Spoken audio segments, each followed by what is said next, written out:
যে তোমরা গৃহ অভ্যন্তরে বসবাস করো, জাহেলি যুগের নারীদের মতো নিজেদের সৌন্দর্য প্রদর্শন করো না, পর পুরুষকে নিজেদের সৌন্দর্য দেখাবে না।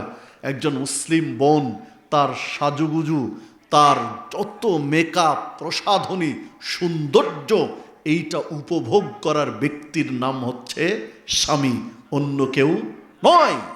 একজন মুসলিম নারী সেজেগুজে মেকআপ করে, পারফিউম ব্যবহার করে রাস্তাঘাটে অন্য পুরুষকে আকর্ষণ লাগাবে, এইটা ইসলাম অনুমোদন দেয়নি। সম্মানিত উপস্থিতি, আর এই জায়গাটাই অমুসলিমরা কলকাঠি নেড়েছে, যে পুরুষদের, মুসলিম যুবকদের যদি নষ্ট করতে চাও, মুসলিম যুবকদের যদি ধ্বংস করতে চাও, তাহলে মুসলিম নারীদেরকে উলঙ্গ করে তাদের মাঝে ছেড়ে দাও, অর্ধনগ্ন করে, অর্ধনগ্ন করে, বেপরদা করে তাদের মাঝে ছেড়ে দাও।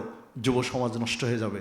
যেহেতু আল্লাহ এটা নিষেধ করেছেন, রাসূল সাল্লাল্লাহু আলাইহি ওয়াসাল্লাম যেহেতু নিষেধ করেছেন, এই কাজটা করাতে পারলে ওরা শেষ হয়ে যাবে। হয়েছেও তাই, হয়েছেও তাই।